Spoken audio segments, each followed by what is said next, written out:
Mais si, comme je viens donc de le dire, donc vous êtes bilingue, lingala français, d'abord par rapport à prénom Messi. Pourquoi d'abord ce prénom Messi?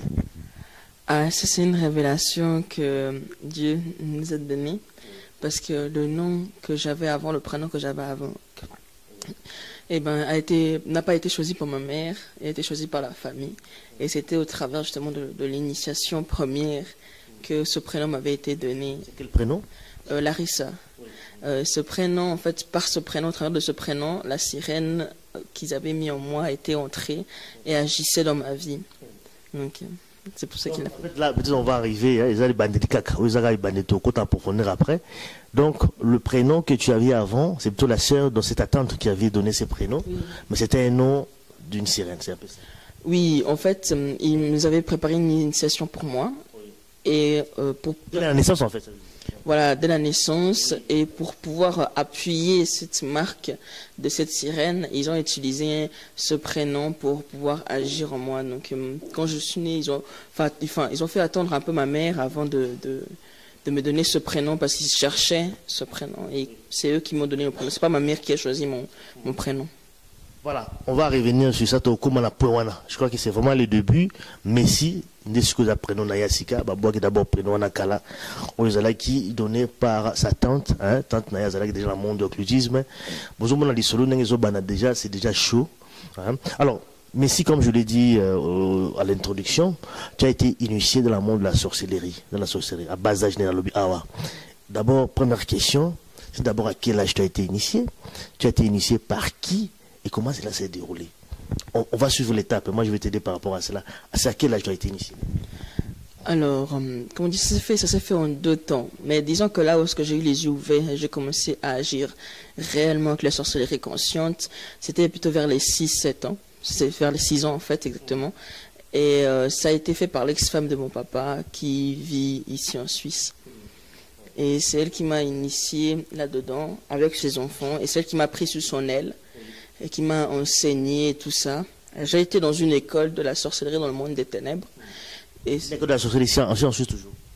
Alors moi j'étais en Suisse, mais pour le monde spirituel c'est un peu différent. Mais là où j'étais justement, on m'a enseigné, on m'a appris comment faire les œuvres du monde des ténèbres. Et ensuite il y a eu ma tante encore qui m'a encore plus appris. Donc ça s'est fait crescendo, mais l'initiation première a commencé, là où j'ai eu les yeux ouverts, c'est à 6 ans. À 6 ans. Donc, le but a initiation, l'ex-femme de papa. Et puis, tu parles encore de 2 étapes. L'autre, et puis la tante également qui a agi. Ça, c'était à la naissance quand même. Hein? Oui. Alors, la première initiation qui a été faite à l'enfance, c'était pour me donner en consécration à l'esprit de la sirène. La deuxième fois, ça a été pour m'ouvrir les yeux. 6 ans, comme tu le dis. Voilà, 6 ans dans la sorcellerie. Parce qu'on peut avoir la sirène en soi sans pour autant agir consciemment et autres. Voilà. Mais là où j'ai eu la sorcellerie, c'était à 6 ans. Et ensuite, j'ai continué, je pourrais l'expliquer plus tard, l'apprentissage. Ça, c'est bien. Donc, à 6 ans, initié par l'ex-femme Yapapa Naé, à côté de monde, mais peut-être pour comprendre mieux comment est-ce que tu as été initié. Et parce que tu as été initié, comment tu as su que c'est elle qui t'a initié? Ça s'est passé comment? Alors, en fait, je jouais. J'avais 6 ans, j'avais beaucoup. Mes parents me laissaient souvent jouer dehors. J'avais aussi je sais plus, j'avais déjà mon vélo, mais je jouais souvent dehors. Et j'ai vu une grand-mère européenne, donc blanche. Une grand-mère blanche? Oui, très âgée, qui est venue vers moi pour m'offrir des bonbons. Alors moi je n'ai pas eu de recul, hein, et j'ai mangé justement ces bonbons là. Tu ne connaissais pas la vieille dame, tu l'as vue comme ça pour la première fois? Puis dans les bonbons, tu ne le connais pas? Bah vous savez, moi j'ai pris les bonbons, mais aussi il y a aussi cette mentalité souvent que les Africains qui pensent que la sorcellerie est typiquement noire africaine. Donc certains parents vont dire alors enfant ne mange pas ce que te donnent les noirs, etc. Mais la sorcellerie internationale n'a pas de limite. Et cette grand-mère en fait c'était elle même, cette femme qui a changé d'apparence. Et quand je dis cette femme dame, elle s'est transformée, elle a changé d'apparence, elle est devenue une blanche âgée.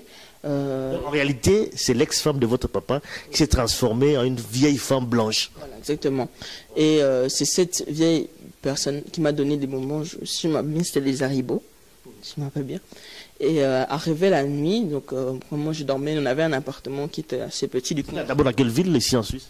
C'était à Payerne. On vivait à Payerne, on vivait à la place du marché à Payerne.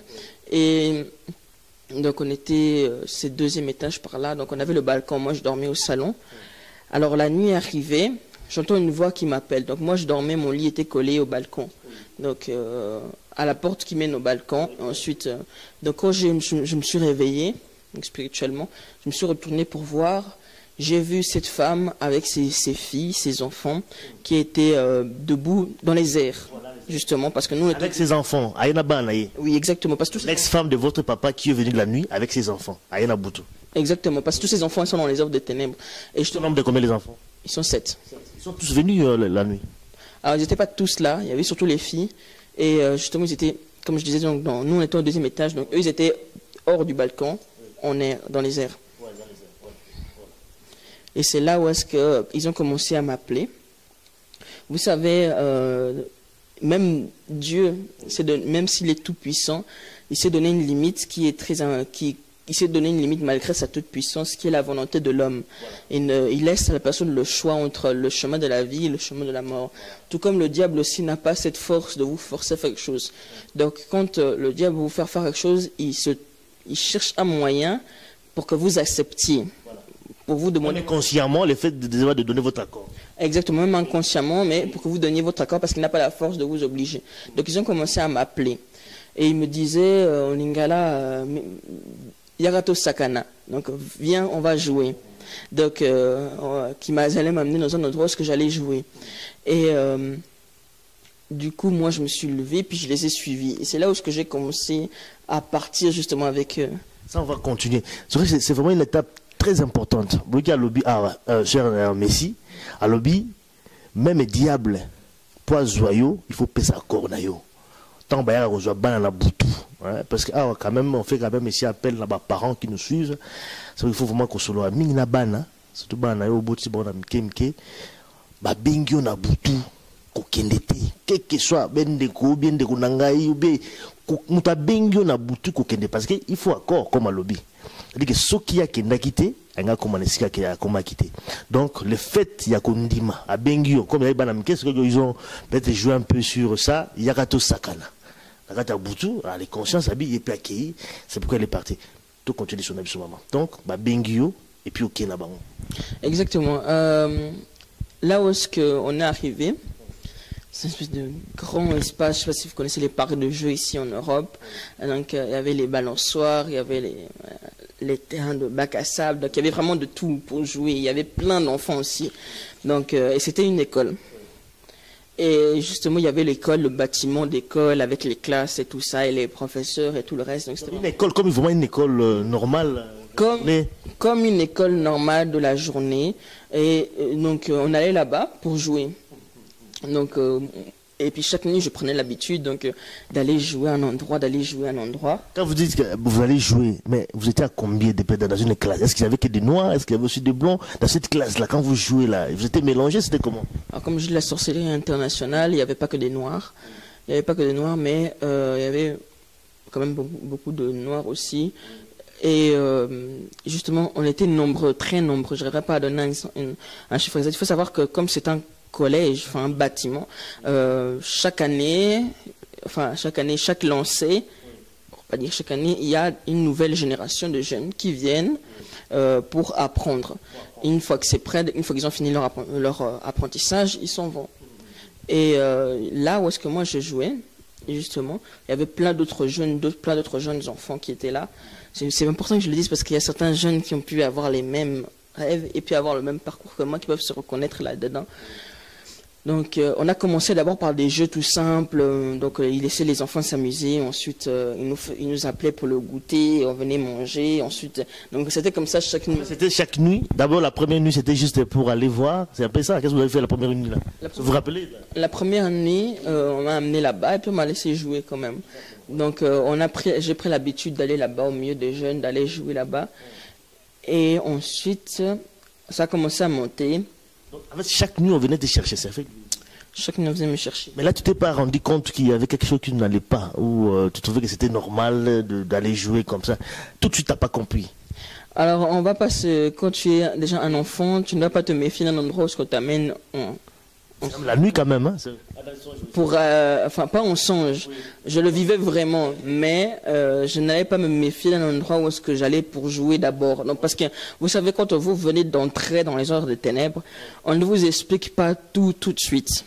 On attend que vous ayez petit à petit les mains sales, vous ayez petit à petit, vous êtes bien entré pour que vous compreniez vraiment tout. Et là, c'est, comme on dit, c'est un peu trop tard pour repartir en arrière.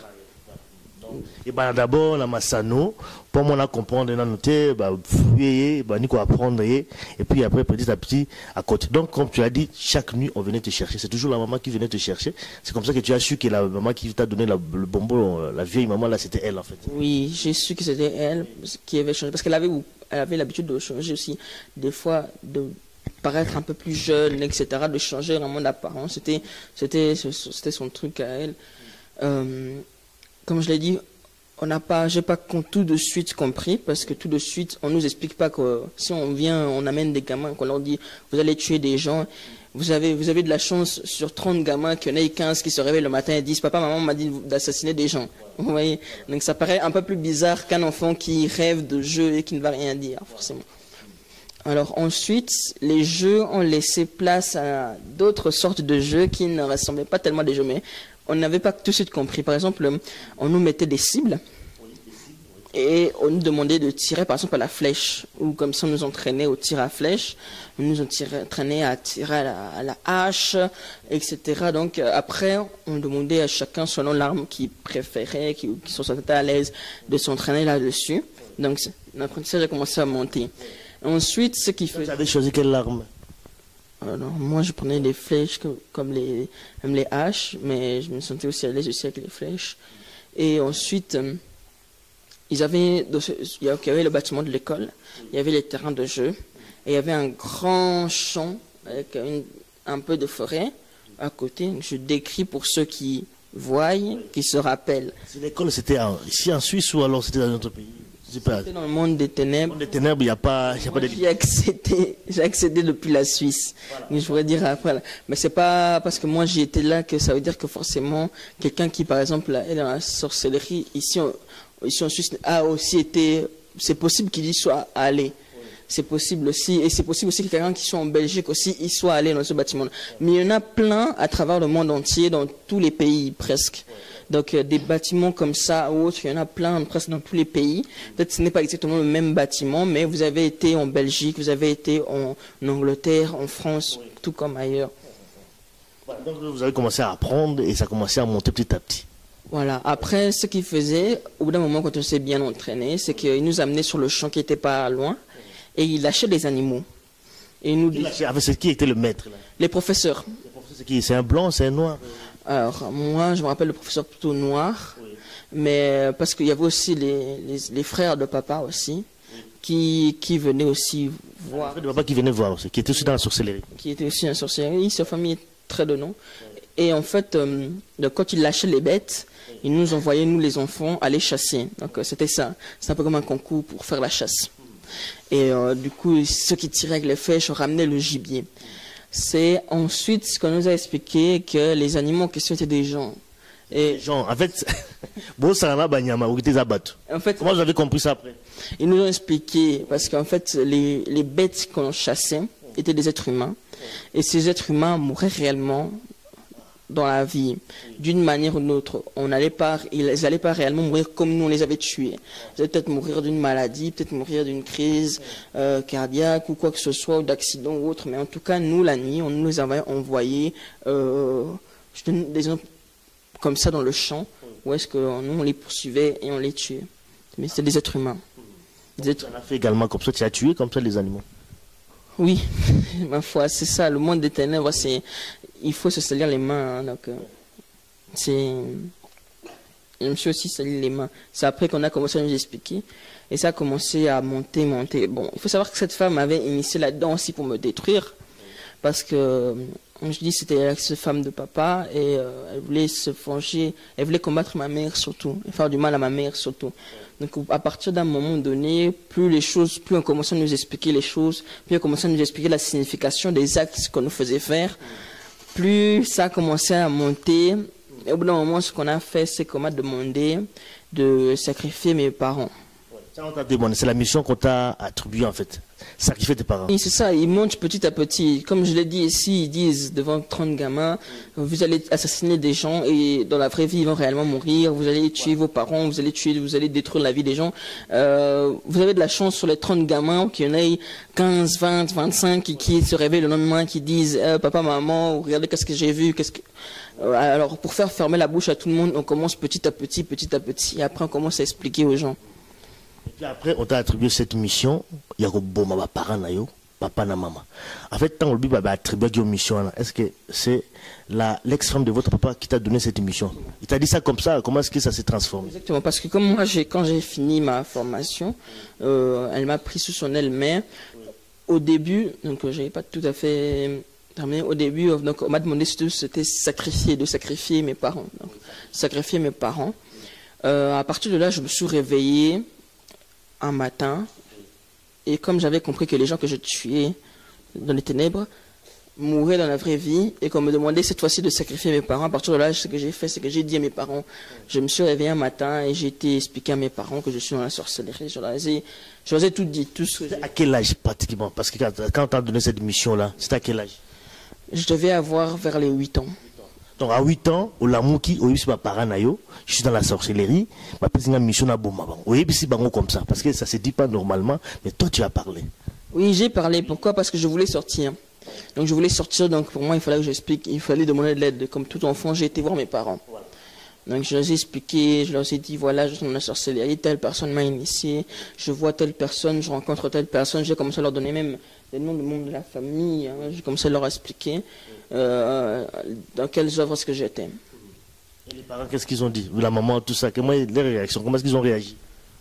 Alors, je m'en souviens pas très bien, mais je sais qu'en tout cas, ils ont cherché pour moi la délivrance, premièrement. Oui. Donc à l'âge de 8 ans déjà.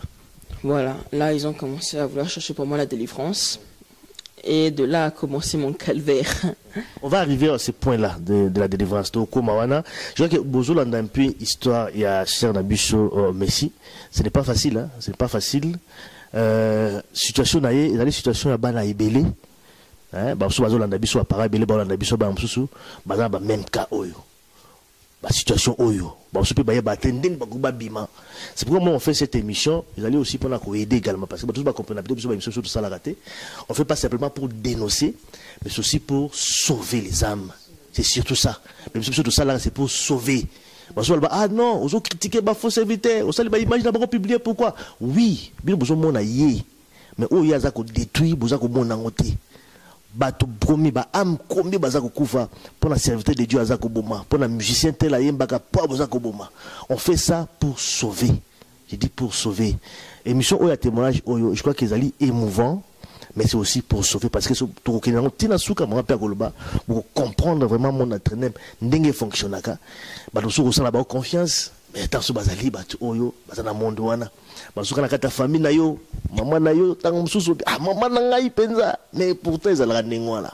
Bandeko na yo yaya na beleki na bazana kati mais na mokili na monde physique, gentillesse, ba cadeau makamnyoso mais pour comprendre, il faut que Nzamba fongolo tam susu miso. Pour vous allez vraiment éveiller pour comprendre que non ah vous allez œuvrer à ténèbres. Bien, à 11 ans. Donc à 8 ans tu as parlé avec tes parents, ou expliqué bango que voilà dans kata monde de sorcellerie. Mais tu dis que c'est à ce moment-là que ça a commencé, la délivrance. Le calvaire a commencé. Donc à 18 ans, les parents ont compris qu'effectivement l'enfant était dans la société. Comment ça s'est passé alors, la réaction de leur papa, comment est-ce qu'ils ont fait? Bon, mes parents étaient assez surpris, mais ils ont, comme je l'ai dit, ils ont cherché pour moi d'abord, la première réflexe c'est d'amener l'enfant à l'église. C'est ça. Aujourd'hui, à l'heure d'aujourd'hui. Quelle église ici en Suisse? En Suisse, oui. C'était dans une église lorsqu'on allait en Suisse. Quelle église que vous y allez? À Lausanne, dans la ville de Lausanne. Dans la ville de Lausanne. On va se reconnaître. Ils vont se reconnaître. On a passé dans plusieurs églises. Mais on n'a pas pu... Parce qu'on n'avait pas forcément ni la possibilité ni autre de me délivrer. Il y avait... Ça, vous êtes allé et puis vous avez expliqué votre problème et ils n'ont pas pu te le délivrer. C'est un peu ça? Oui, je pense que ma mère, elle pourra peut-être mieux expliquer. Voilà, il va expliquer. Les Après, je vais prendre maman après. Toi, tu parles d'abord ici. D'abord, première église, ça n'a pas marché. Non, ça n'a pas marché. Il y avait aussi un pasteur qui venait de France, de Paris, qui était venu, et c'était lui avec qui je m'entendais assez bien. J'aurais aimé qu'il me délivre, mais Dieu savait pourquoi. Il n'a pas eu le temps, parce qu'il était juste de passage, de prendre le temps pour ma délivrance, de prier pour moi.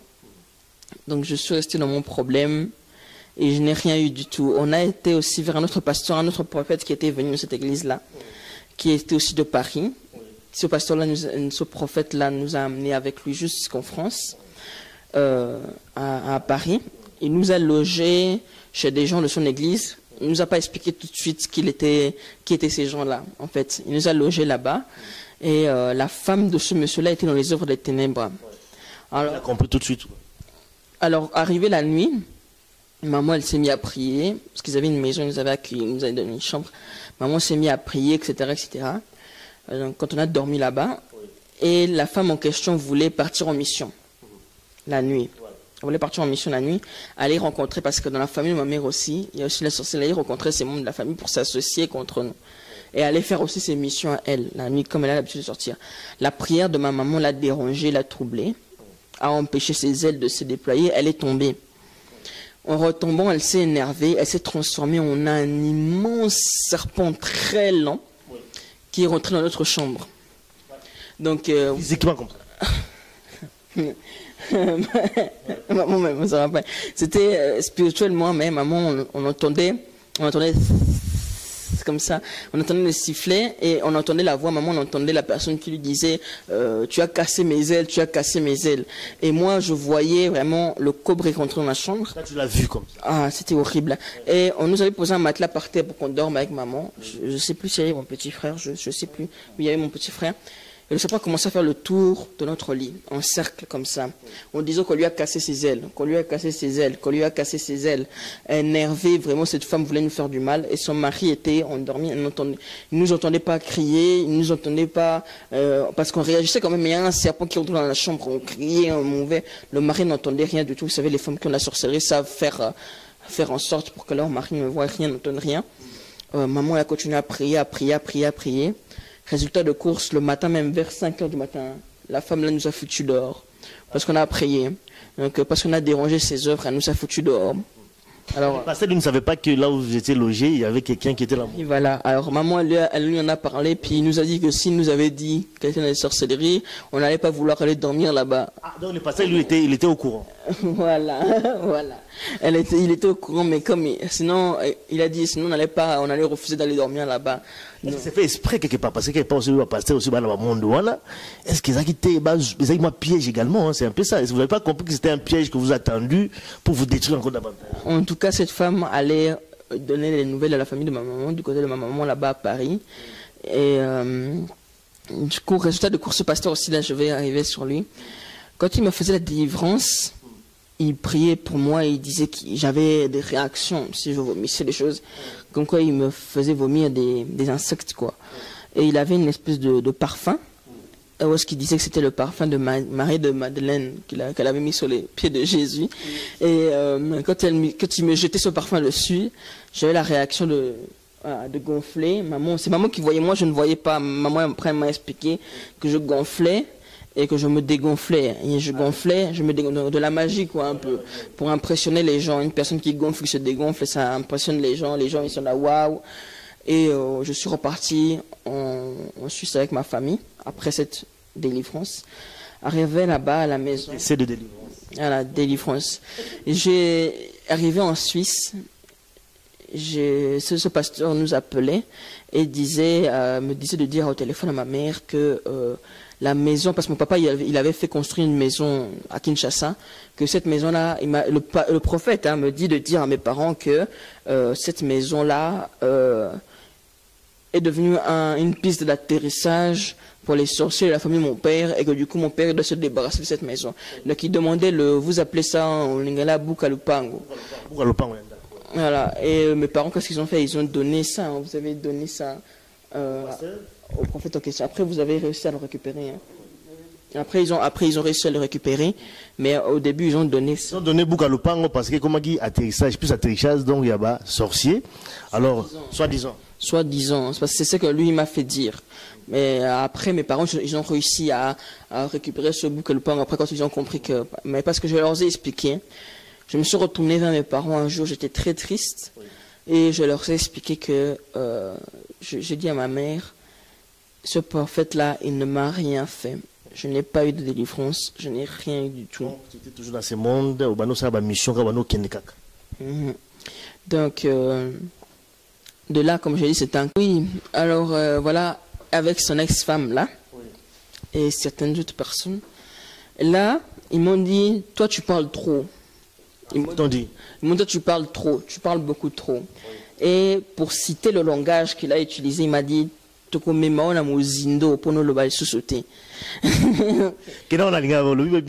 que bah mon négé ozoloba ozobi ça va secret là-bas parce que nous soit bien dans parents et sa maman si tu parles trop souvent mais mon amour ça veut dire quoi au côté en profondeur qui m'amène en profondeur pourquoi je ne parle plus. Et de là, en fait, contrairement à ce que beaucoup de gens disent, hein, on ne meurt pas tout de suite. Vous savez, un enfant que Dieu a choisi, une personne que Dieu a choisie, on ne peut pas le tuer. Dieu avait des projets pour moi, c'est pour ça qu'ils ne m'ont pas tué tout de suite. Ils m'ont plutôt amené en profondeur encore plus dans les heures des ténèbres. De là, comme je dis, mon calvaire a commencé. Alors que... Nous un peu la profondeur, qu'est-ce qu'ils ont fait après? Qu'est-ce que tu as appris? Tu as monté sur moi de Grette, mais ça s'est passé comment? Cette femme-là m'a pris sous ses ailes. J'ai commencé à travailler pour elle, donc je mettais la zizanie à la maison, je mettais les problèmes à la maison, les disputes à la maison, les envoûtements à la maison. Ils ont tout tenté. J'étais devenu comme une porte d'entrée pour elle et ses enfants, pour qu'ils fassent du mal chez nous et à mes parents. Et du coup, les années passant, ma tante qui habite à Paris. Donc c'est la tante de la sœur. Ma mère, hein, la grande sœur de ta maman. Elle travaille, elle vit là-bas à Paris. Les gens doivent connaître. Maman Koulout. Voilà. Ce qui s'est passé, c'est qu'elle a commencé à me prendre la nuit. Elle venait me chercher la nuit. Et on voyageait. Et elle m'amenait dans des grands bâtiments comme des églises catholiques. Qui étaient des loges, en fait. On se baladait à travers Paris. Et on allait dans de loge en loge. Parce qu'elle avait mélangé ses heures avec un peu celles des Mundele. Donc, les œuvres sorcériques africaines elle allait dans les loges européennes, donc occidentaux. C'est pour ça que je dis la sorcellerie internationale, elle n'a pas de couleur de peau. Elle a pris juste une autre forme en Europe, une autre forme, etc. Et donc, j'allais là-dedans, elle m'a appris un peu les œuvres spéciales, un peu magiques. Et j'avais, à un moment donné, cette même femme-là, énervée contre ma mère, a fait en sorte que mon père me place en foyer. D'abord, qu'est-ce que tu as appris à la question de bloco? Qu'est-ce que tu as appris à la question de la français? Il y a à apprendre Yonini. Et là, on a amené à apprendre. Faire quoi? À emporter les œuvres, par exemple, dans le monde éternel, on peut acheter ou obtenir ou faire soi-même des maladies qu'on peut envoyer en flèche à une personne pour qu'elle devienne malade, à faire les incantations aussi sorcelleries, l'occultisme, selon celle occidentale en fait. Et là, en fait, elle m'a ouvert à des œuvres plus occidentaux. Là, j'avais eu un hôtel chez moi. Comme je dis, un enfant qui vit chez ses parents, c'est difficile pour elle d'aller chez les féticheurs ou comme ça. Les parents vont remarquer que l'enfant très jeune, en bas âge, va chez un féticheur. Ils vont trouver ça pas normal. Mais elle m'a appris comment faire. J'allais dans le monde des ténèbres, j'obtenais des choses, des fétiches et autres que j'amenais spirituellement chez la maison. Parce que j'avais un hôtel dans lequel je plaçais ça. Je consacrais ma chambre. Elle m'a appris ça, à consacrer ma chambre pour que ce soit un lieu d'œuvres occultes et des ténèbres plus facilement aussi. Elle m'a enseigné comment faire les œuvres, comment envoûter mieux, etc. Donc, elle m'a mélangé la sorcellerie traditionnelle atypique, celle occidentale. C'est ça. On a tant de apprendre. C'est vraiment grave, hein, à Paris. Tout continue à l'histoire. Et puis après, qu'est-ce qui s'est passé? Tu as appris ça, et puis après, qu'est-ce que c'est la suite? Alors ensuite, au fur et à mesure, parallèlement à ça, au fur et à mesure que j'ai grandi en foyer, j'ai quitté le foyer, je suis reparti vivre chez moi. Tout ça, c'était à cause de ce monde de ténèbres qui est dans le foyer. C'est-à-dire que vous mettez Salimi pour pas battre dans le foyer. Voilà, exactement. Parce qu'elle me combattait beaucoup, mais vous savez, on est très aveuglé aussi quand on est dans le monde des ténèbres. Je ne voyais pas que elle me combattait beaucoup. J'avais aussi le cœur aussi qui avait changé. Vous savez, on change le cœur des gens là-bas. Ou est-ce que je voyais que mon problème venait souvent de ma famille, etc. Donc je ne comprenais pas tout de suite que, comment dire, on aime moins sa famille que les... On est très envoûté, quoi. Le cœur n'y est plus dans la famille. Là aussi, il m'avait poussé aussi à... Personnellement, la grâce. Voilà.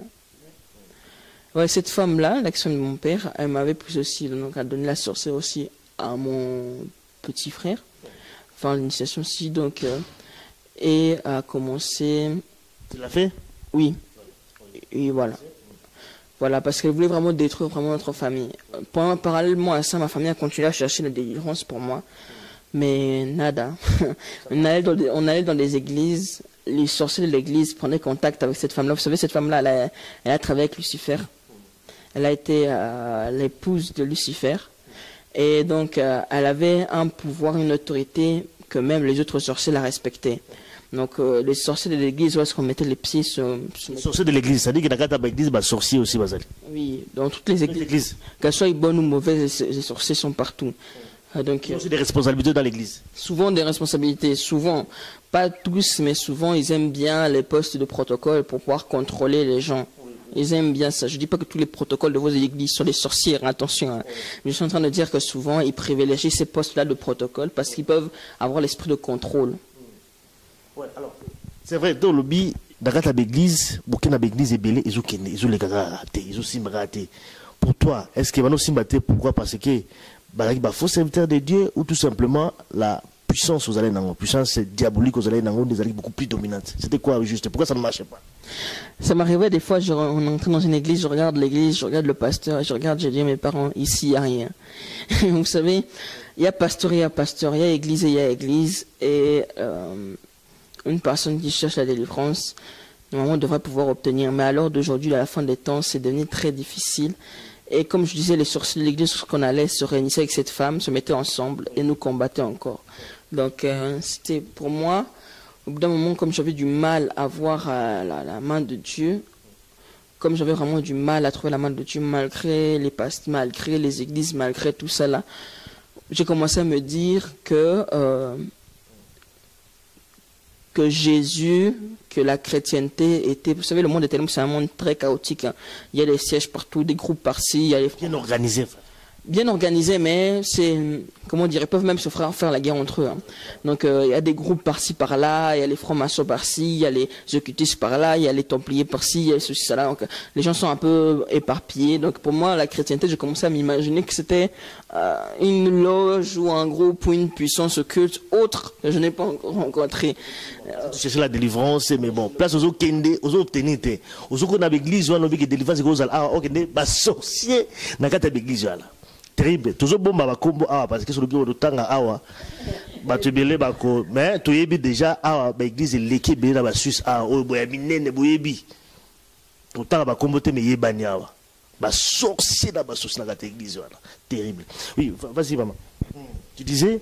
Donc ça n'allait pas, et puis après tu as perdu confiance et tu dis, mais ça existe. Parce qu'il y a un monde de ténèbres, aux gens en église, pour délivrer, mais la carte de coup, tu as un bateau, vous allez là, on a mon lit, oui, c'était vraiment difficile pour moi. Vous savez, j'étais quelqu'un qui parlait beaucoup. Vraiment, je parlais beaucoup. Je n'avais aucune difficulté à raconter ce que je vivais là-bas.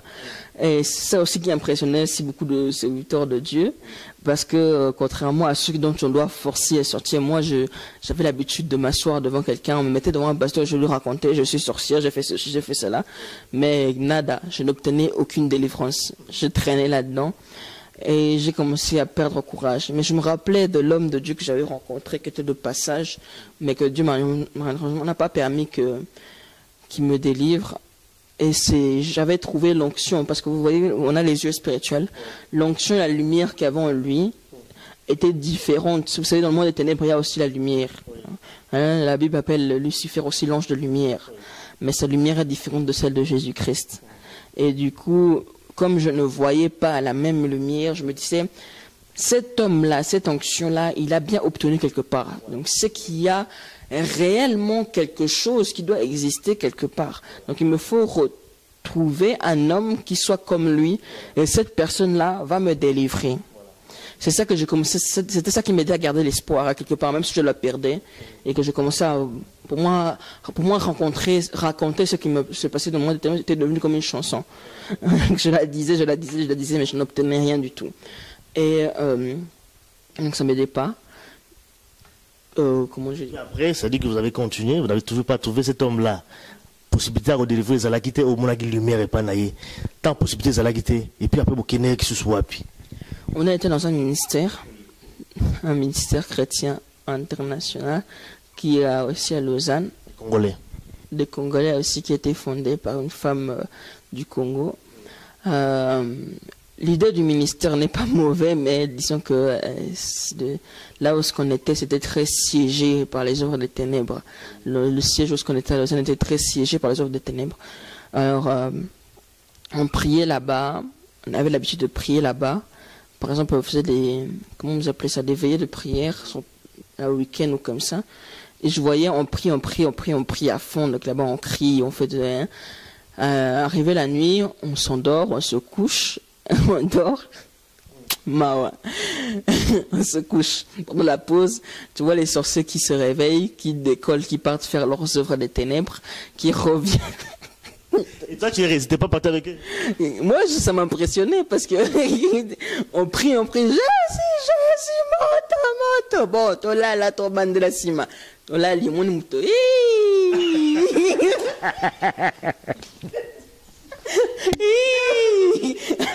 Allez, il regarde l'heure en plus, ces jours-là.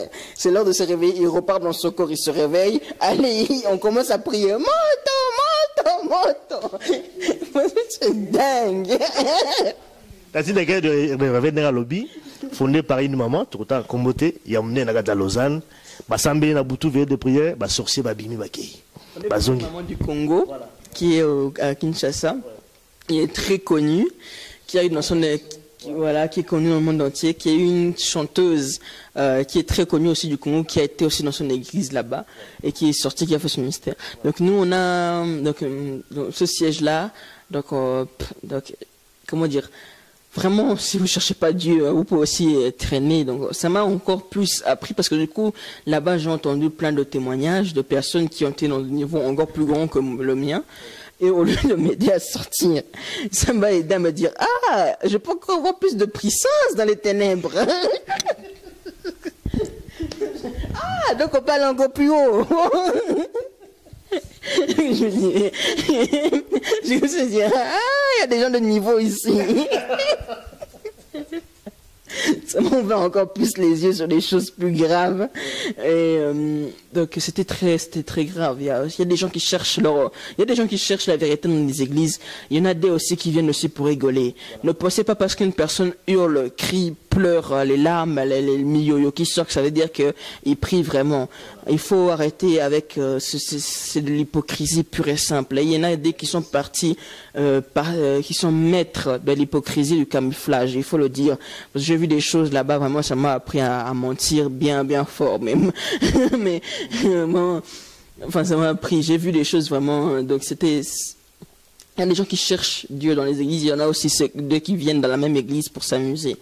Donc c'est ceux-là qui vont se reconnaître dans ce que je dis. Et donc. Tu n'as pas trouvé la guérison, tu n'as pas trouvé la délivrance. Vous êtes sortis de là. Rien du tout. On va souffrir, hein? Mais oui, mes parents ont souffert. Il y a eu une missionnaire qui était arrivée après ça. Une missionnaire justement que j'avais bien aimé son témoignage, à qui j'étais comme à mon habitude raconter ma vie en espérant obtenir quelque chose, mais je n'avais tellement plus le cœur à aller chercher la délivrance parce que là-bas la délivrance c'est vous-même, vous allez prier, etc. Donc je n'avais même plus aussi cœur à ça, donc j'ai un peu aussi abandonné aussi l'idée, mais à elle je lui avais parlé, et ce qui est étonnant c'est que je lui ai parlé et elle faisait des courses, plein de gens ont aussi suivi pour aller lui parler, mais ces gens-là aussi n'étaient pas forcément sérieux. Donc dans ce ministère-là, je n'ai rien obtenu. à part l'enseignement. L'idée du ministère est bien, mais ça ne sert à rien de les cuver des mauvaises personnes comme ça, de les cuver, de leur donner tout le monde est sorcier, portez-vous tous. Non, ça ne sert à rien. Les gens, il leur faut la délivrance. Si quelqu'un ne veut pas, malheureusement, voilà, il ne veut pas. Mais... Donc on n'a rien obtenu de ce ministère-là. Ce qui s'est passé, c'est que les sorciers de ce ministère-là, les sorciers de cette femme-là, j'ai la limite envie de citer son nom, cette femme-là qui m'a initié l'examen de papa, les sorciers de la famille de papa, les sorciers de la famille de ma maman, les sorciers des autres églises.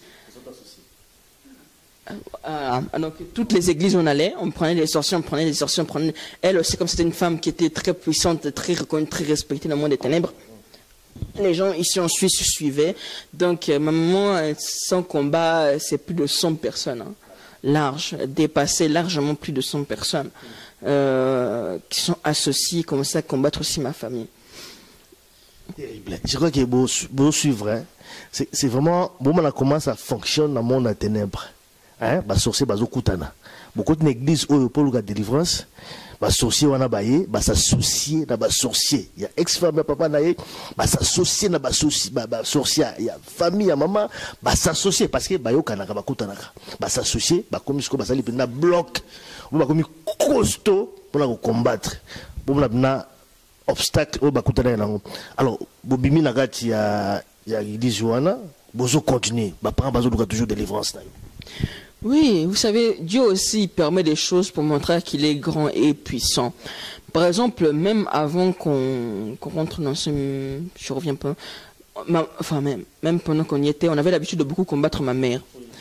Et je me rappelle d'une fois où Dieu a vraiment montré sa puissance. Vous savez, cette femme était très respectée.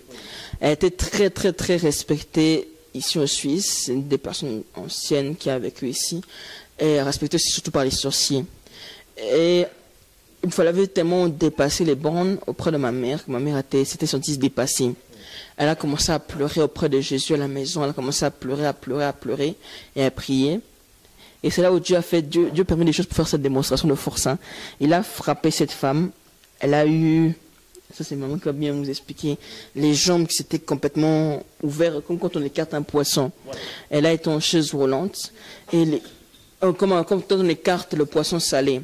Hein, donc les gens étaient très impressionnés. Ils ont commencé à dire à ma maman, comment tu lui as fait tout ça? Parce que Dieu voulait aussi montrer sa grandeur. Il y avait aussi quand on s'associait, on venait même des fois à 10. Malheureusement, j'ai honte de le dire, mais pour découper en morceaux ma mère. Vous venez à 10 pour découper, parce que les missions des alliés, parents, les frères de la famille de mon papa, on venait pour découper en morceaux ma mère. Et on l'a découpé. Spirituellement découpé. Spirituellement. Comment vous les faisiez en fait quand vous découpez? Des épées, des haches, la totale, et tout le monde. C'est une photo ou quoi? C'était sur quoi? Non, spirituellement, donc on venait là parce qu'elle dormait, on l'a découpé en morceaux, et puis on s'attendait à ce que le lendemain matin, on attende tout le monde à Koufi. Or que Dieu sait faire les choses. Le lendemain matin, ma maman aussi, comme elle ne tenait pas en place, elle aimait beaucoup sortir, elle sort pour faire les courses, donc les gens la voient. Ah là là, ça choquait les gens, à chaque fois. Ça choquait les gens. On recommençait. On a tenté même de la tuer plusieurs reprises, l'attaquer à plusieurs reprises, mais elle marchait encore. On a attaqué aussi aux jambes, elle marchait encore à chaque fois. Résultat des courses, ils étaient très choqués dans le monde des ténèbres. Et moi, à chaque fois, je me disais, mais il faut qu'on aille encore la tuer. Encore. Moi, je leur disais, allez-y, maman, c'est un dessin animé. Donc, vous pouvez y aller, mais elle ne va pas mourir.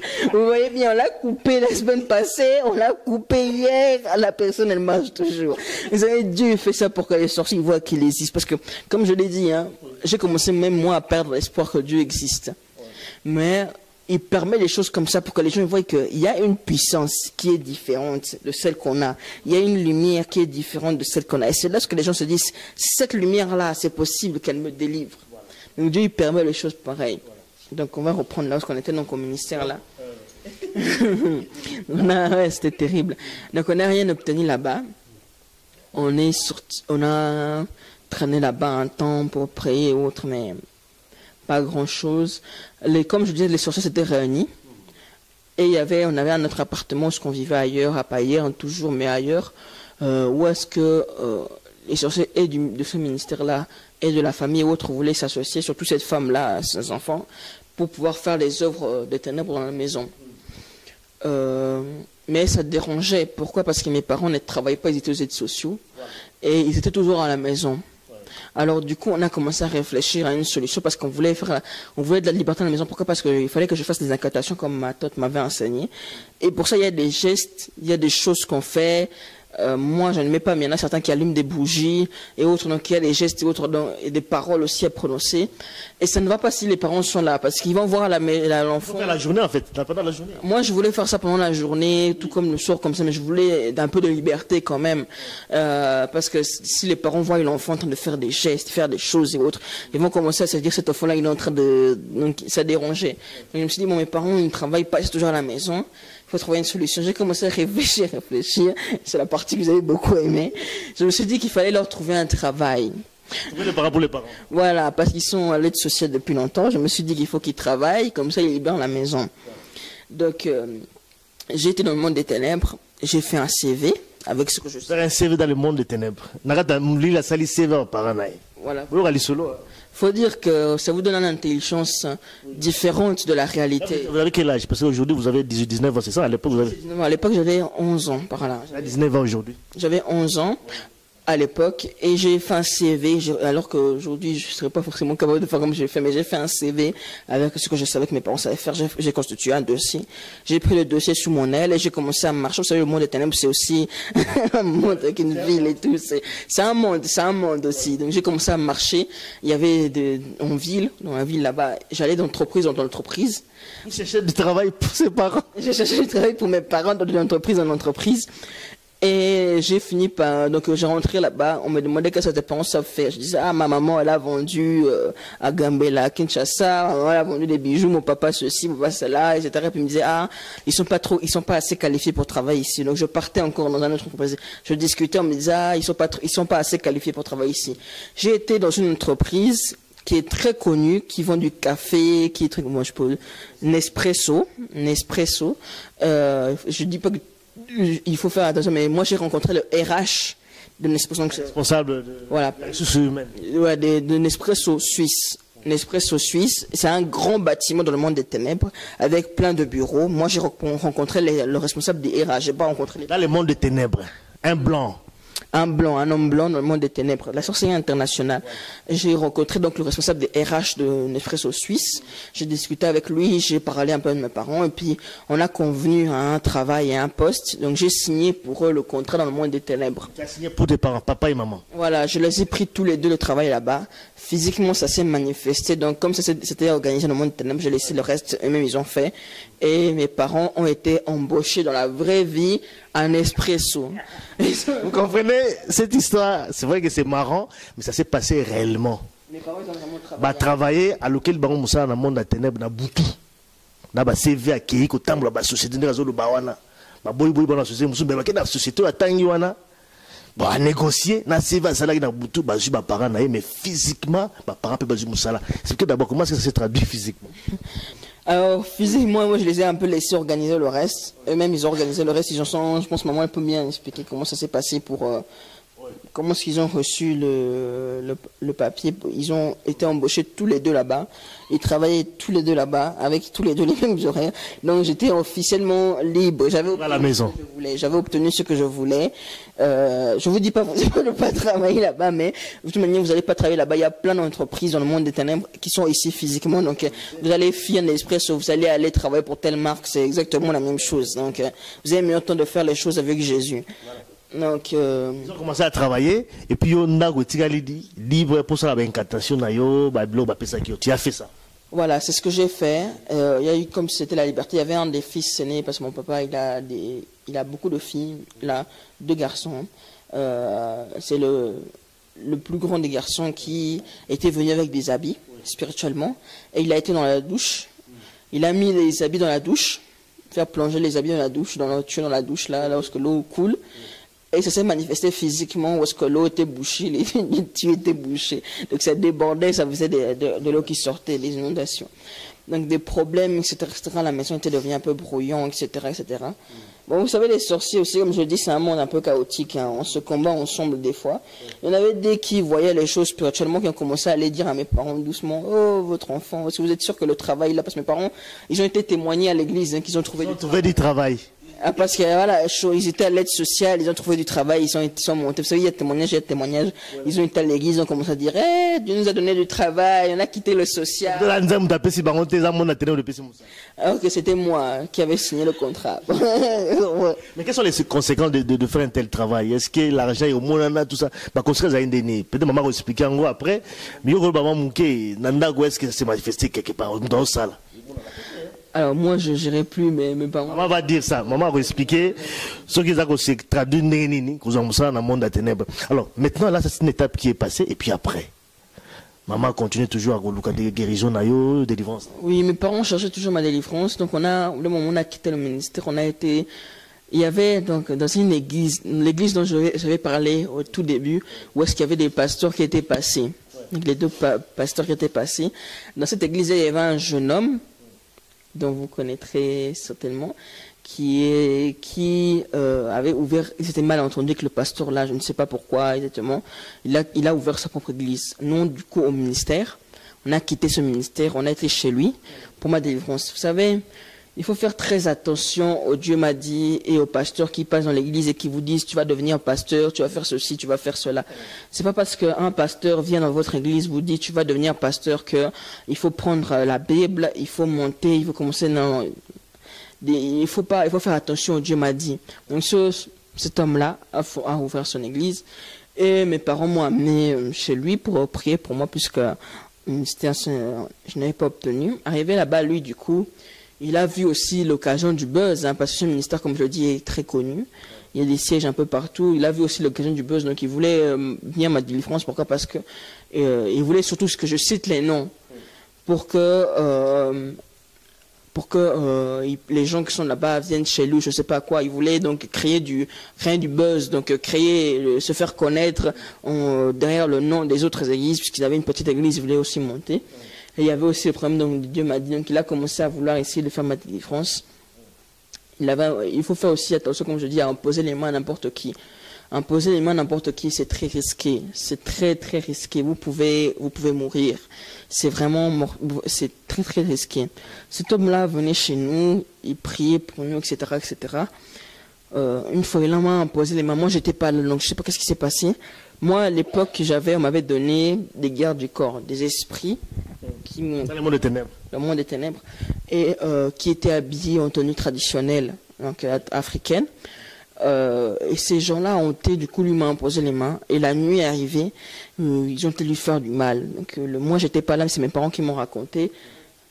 Ils ont frappé le pasteur. C'est mes parents qui m'ont raconté. Regarde, Betty pasteur. Betty, tout y est. Faut dire parler clairement. Tout y est. Spirituellement. Oui, la journée, je sais plus, moi, pour bien expliquer, il a été à l'hôpital, on lui a remis le sang, donc c'est Makila. Donc, il faut pas en poser les mains, parce qu'on m'a dit, tu serais pasteur, tu prends la Bible, tu ouvres une église, tout y est à l'hôpital, ça ne va pas. C'est Makila, ça ne va pas. Il faut faire attention à ce que vous faites vraiment, ça peut être mortel. Vraiment là, il a échappé, Dieu l'a protégé, gloire à Dieu, mais tu aurais pu mourir. Donc, il a continué à forcer, etc., etc. Donc, malgré ça, ça ne marchait pas.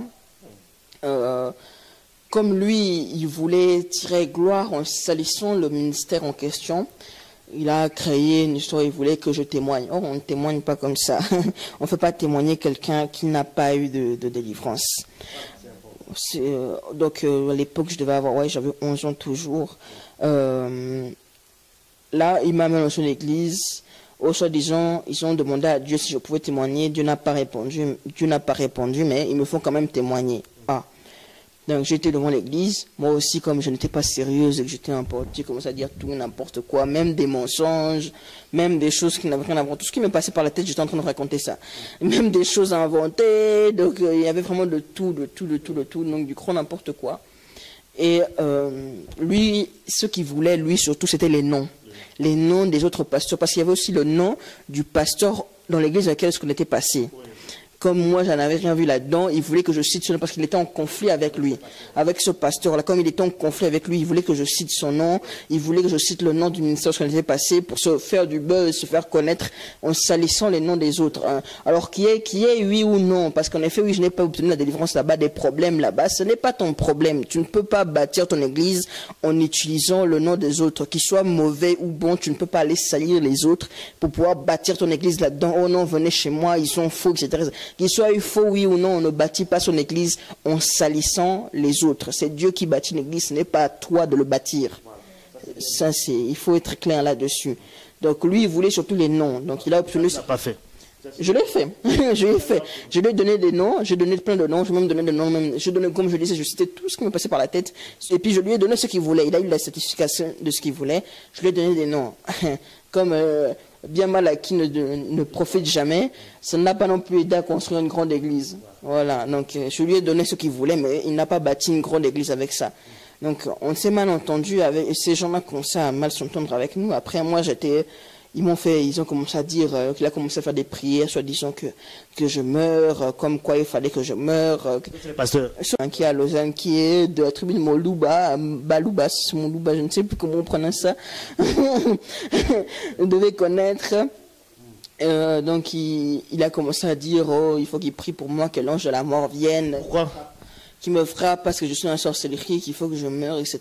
Donc, il priait pour moi, etc. La nuit, pour que je meure. On me disait, cette nuit, tu vas mourir. Il partait là-bas, il rentrait chez lui le lendemain, il me revoyait, je marchais comme... moi aussi, j'étais Tintin, hein. Dessin animé également, il ne pourrait pas. C'est de famille. Donc, il priait pour moi, etc. Donc, il n'y avait rien. Donc, je commençais même moi-même, parce que comme il commençait à me fatiguer, à le combattre. J'ai commencé même moi-même à le combattre. Voilà, on était vraiment entrés en conflit. Il me l'a poussé, mes parents me plaçaient en foyer. Mes parents m'ont replacé en foyer une seconde fois.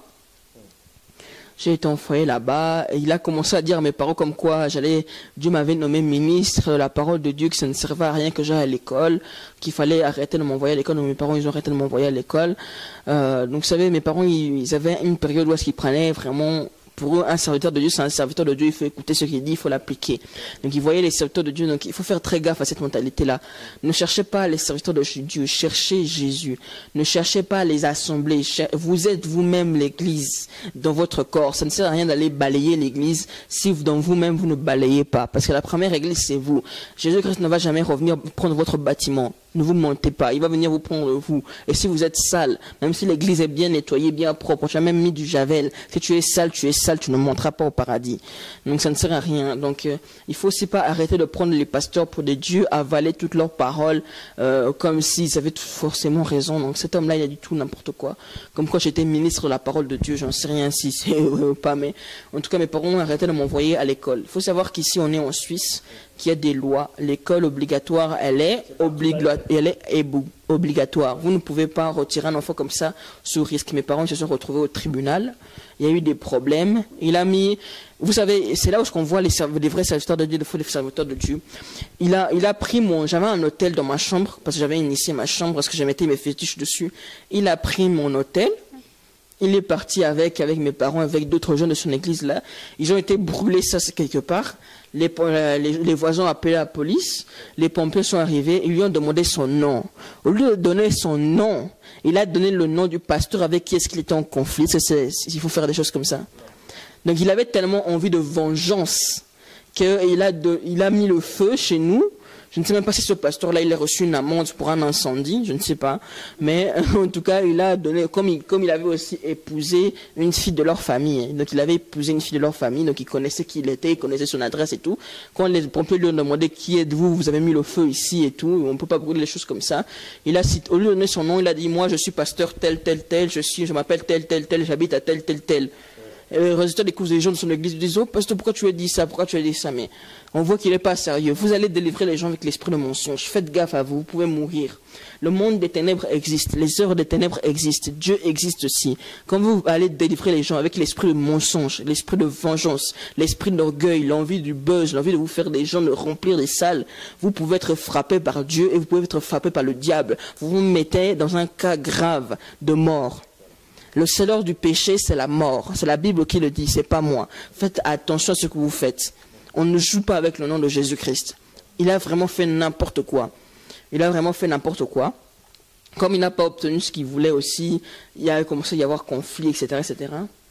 Mes parents voulaient se marier, ils ont pris du coup ce pasteur-là avec l'autre pasteur qui venait, parce qu'il y avait une femme avec lui qui travaillait avec lui, comme une prophétesse, comme, comment on dit, ceux qui vous tiennent au mariage là.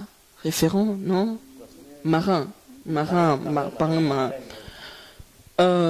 Du coup, mes parents se sont mariés. Et regardez les œuvres des ténèbres, quand on fait les choses avec la haine et la jalousie. Parce que Dieu aussi, il a commencé à leur montrer, à leur révéler aussi des choses.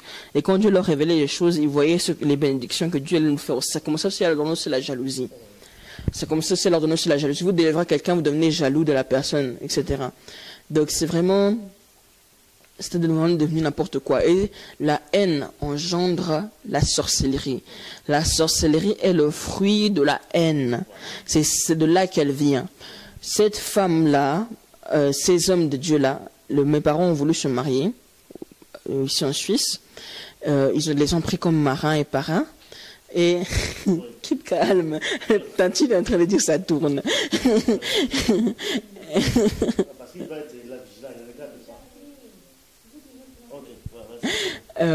Du coup, qu'est-ce que je dis? Voilà, ils les ont pris comme marins et parraines pour leur mariage.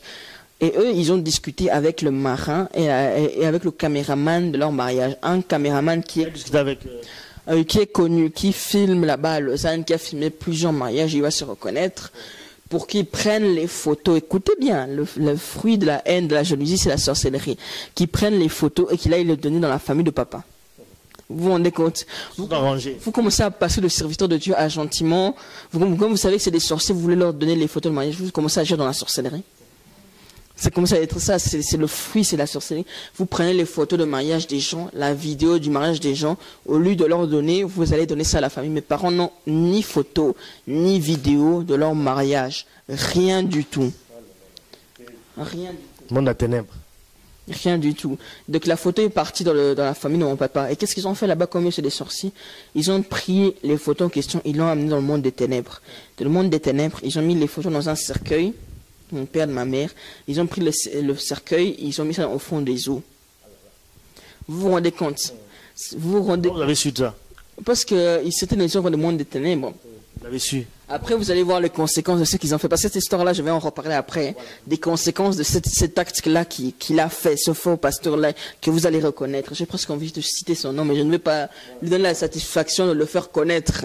Moi, je témoigne pour Jésus-Christ. Donc, ils ont pris les photos, ils ont donné. Ensuite, ils ont commencé à se discuter avec nous. Bref, ils se sont séparés de nous. Et pour se venger, il a pris la vidéo de mon témoignage, là, du premier. Et il a été le mettre sur Internet en disant que, comment on dit, Akosambu Sabiso. C'est pas comme ça qu'un serviteur de Dieu doit agir. Donc, l'homme qui a fait qui était dans son église, qui a fait la vidéo, est venu prévenir mes parents parce qu'ils se sont disputés pour une histoire de je ne sais quoi, qui a eu des problèmes encore dans son église. Et il a été signalé à mes parents, bah, j'ai vidéo, moi, on a vu Internet à 11 ans, parce que, à ça la vengeance, à ça Busavino. Bon, nous, on a. Ça n'a pas marché. Ça n'a pas marché. Nous, on est reparti, on est parti dans une autre église, chez un autre pasteur, on lui a expliqué mes problèmes, etc. Dans cette église-là, pour qu'il m'aide, mais bon, il m'a pas vraiment aidé. Et ce pasteur-là, vous voyez, comme je dis, la haine en jeune de la sorcellerie, il nous a suivis dans cette église-là, il a commencé à donner les vidéos, les DVD de mes vidéos, il a commencé à donner aux gens, il a commencé à faire des trucs aux gens, et où il disait qu'on donne la sorcellerie en disant bonjour aux gens. Donc je ne sais pas, papa, vous avez dormi chez moi, je vous ai dit bonjour combien de fois, je ne sais pas si vos Pumbuki. Donc, disons, en serrant la main de quelqu'un, on donne la sorcellerie.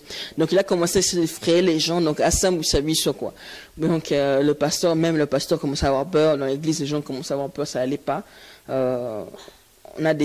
a commencé à dire au pasteur de nous mettre dehors. Le pasteur, là, nous, une église à Lausanne, qui est vers Renan. Lausanne, Renan village, je sais pas comment on dit ça. Renan village, bref.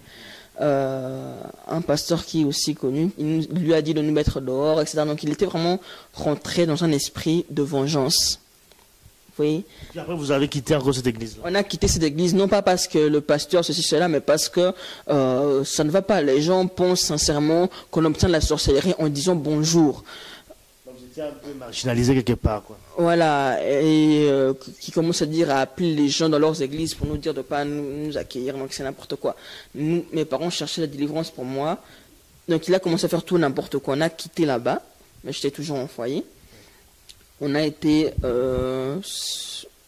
après ça, on a quitté, on est reparti dans le ministère en question, le ministère du Nanani Nanana, qui est à Lausanne, à Renan, ainsi pas loin. Et le pasteur là avait dit quelque chose à ma mère que moi je ne savais pas, que j'ai appris ensuite. Que En fait, vous êtes retourné dans l'ancien ministère. Hein, voilà. l'ancien ministère, le ministère international. International, dirigé par une grande dame.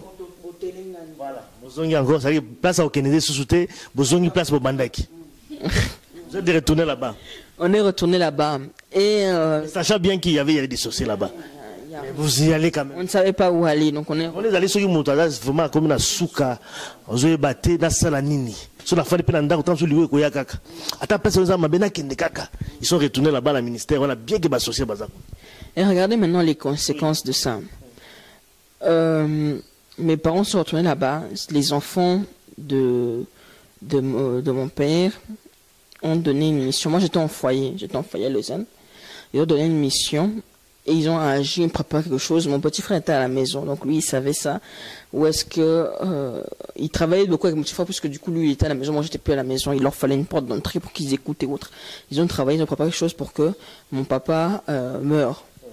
Donc, ils ont fait faire un AVC. Mon père, il a eu un AVC, il a été frappé, il voulait le tuer.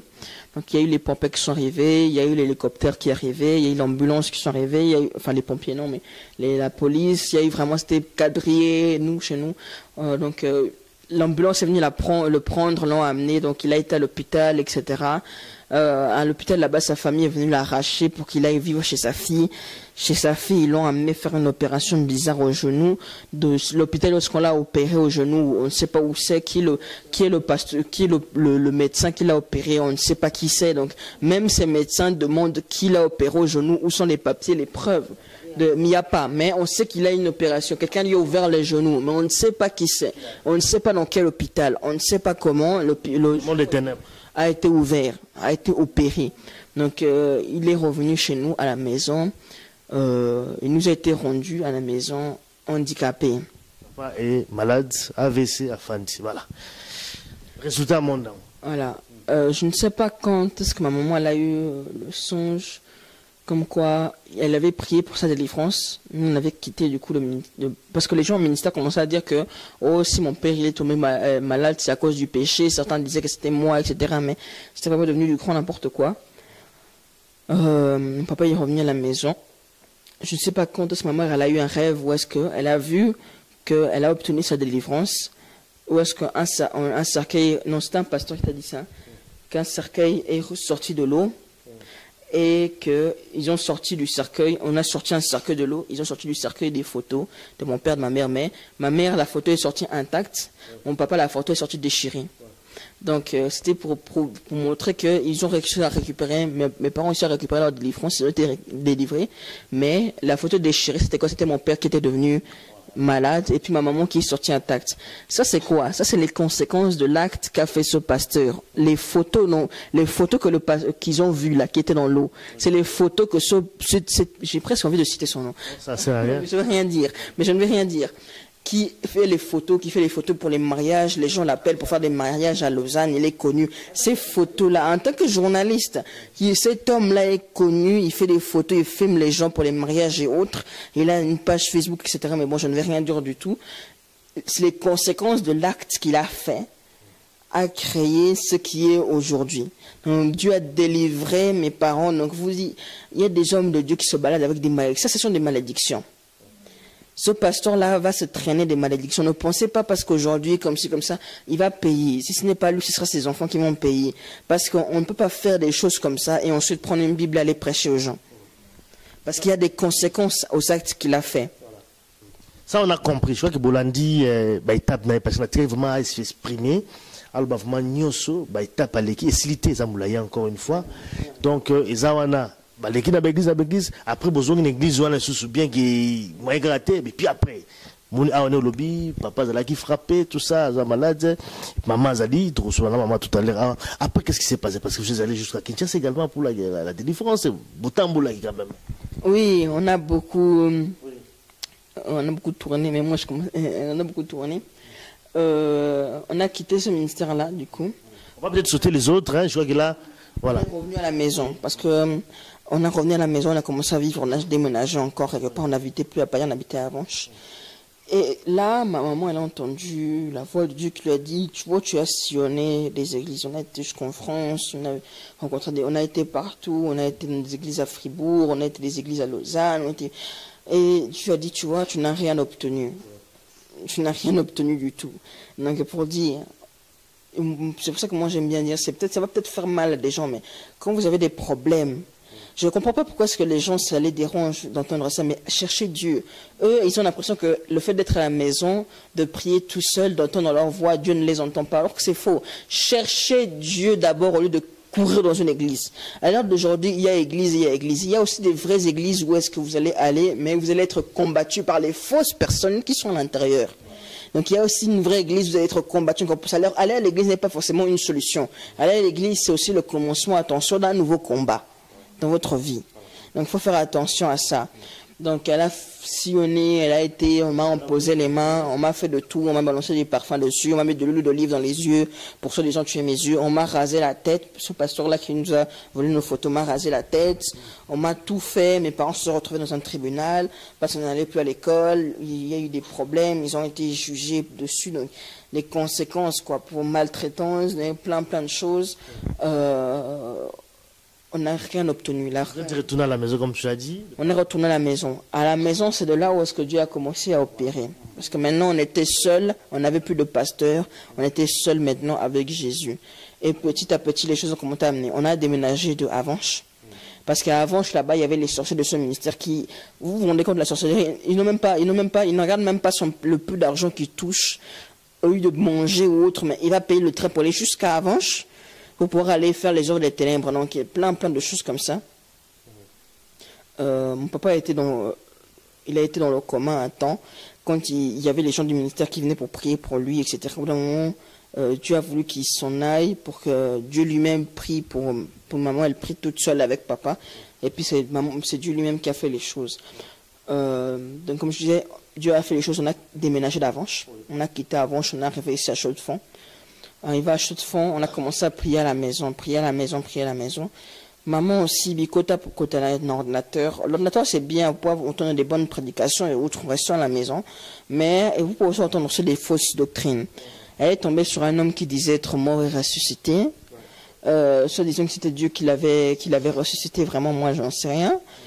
Elle lui a donné de l'argent, soit disant pour nous délivrer. Et cet homme-là, au début, il se tenait bien. Plutôt le patron. À Kinshasa, c'est un homme qui disait qu'il est mort et ressuscité. Maman lui a envoyé beaucoup d'argent. Mes parents ont mis beaucoup d'argent. Donc, c'est pas des moindres. Mes parents ont des fois même donné 1000 francs suisses aux gens. Même des fois même donné beaucoup. Ils ont même donné même des maisons. Donc, pour dire, mes parents n'avaient pas de limite pour ma délivrance. Ça, c'est une grâce que j'avais. Ils ont donné beaucoup. C'est pas donner 600 francs ou autre, donner des 500, des 400, des 1000, des maisons. Donc, mes parents, ils ont mis beaucoup dans ma délivrance. Donc cet homme-là, il a pris de l'argent. Et ensuite, il disait que soi-disant, il était mort et ressuscité, qu'il fallait qu'il reparte là-bas au village où est-ce qu'il est mort pour pouvoir. Bref, c'était lui qui était chargé de ma délivrance. Et il disait qu'il avait quitté le monde des ténèbres en ayant mangé du sel. Donc du coup, ma maman, elle me donnait du sel. Moi, j'ai tout bu. Hein. On m'a fait boire de l'eau salée. On m'a tout mis. Vraiment, on m'a tout fait. Je n'ai pas obtenu de délivrance. Au bout d'un moment, on s'entendait plus avec lui. Il a commencé à raconter comme quand mon père était dans la sorcellerie et qu'il allait aux toilettes. Maman makolo na toilette. Mon papa, il disait, mais ça, on handicapé, na tamboula, on na toilette. Bref. Il disait à maman de mettre dehors papa, donc c'était vraiment n'importe quoi. Je n'ai rien obtenu avec cet homme-là. Donc quand on est retourné avant, j'avais quitté le foyer. Et quand on est venu à Chaux-de-Fonds, j'étais à la maison. Et là, mes parents ne pouvaient plus. Avec cette histoire-là, mes parents m'ont placé en foyer encore une fois de plus. Des va-et-vient. Et une vie très très difficile. Donc, de là, on est resté placé au foyer. On a continué notre vie comme ça un peu difficilement. Avec cet homme-là, comme on ne s'entendait plus tellement, mes parents ont arrêté de le suivre. Ma mère a encore appelé un autre pasteur. Oui, j'arrive, oui. Alors, quand j'étais à la maison, ma maman cherchait la délivrance pour moi quand on a arrêté de s'entendre. Avant qu'il me renvoie une troisième fois au foyer, on était à Chaux-de-Fonds. Il s'entendait plus avec cet homme-là qui disait être mort et ressuscité. Donc, on est passé à un autre pasteur d'Afrique pour qu'il prie pour moi. Donc, comme j'ai dit, il ne faut pas prendre la Bible parce que Dieu m'a dit, parce qu'un pasteur m'a dit, parce que quelqu'un m'a dit. Il y a un homme de Dieu donc, qui a commencé à prier pour moi au téléphone. Maman, on a organisé quelque chose comme quoi il devait prier pour moi. Il s'est mis à prier pour moi. Comme je dis, j'avais des gardes du corps qui m'entouraient. L'homme en question, papa, il rigole parce qu'il sait qu'est-ce que je vais raconter. Donc, l'homme là en question, il commence à prier pour moi. Depuis Kinshasa au téléphone comme ça, on entend au téléphone, le monsieur commence à crier.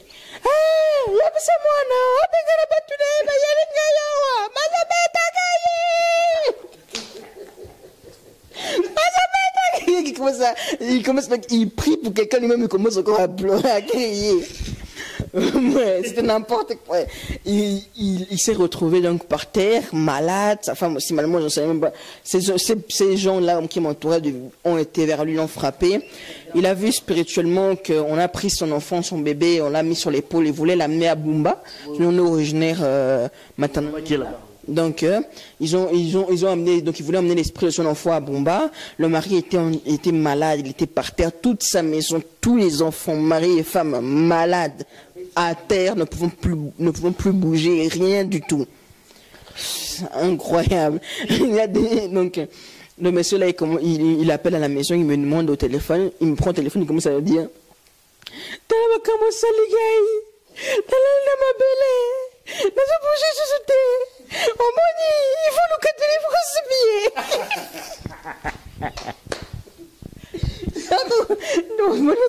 il me faisait même pitié, donc il est couché par terre, il ne peut plus bouger, donc il disait qu'il ne peut plus bouger, il était par terre.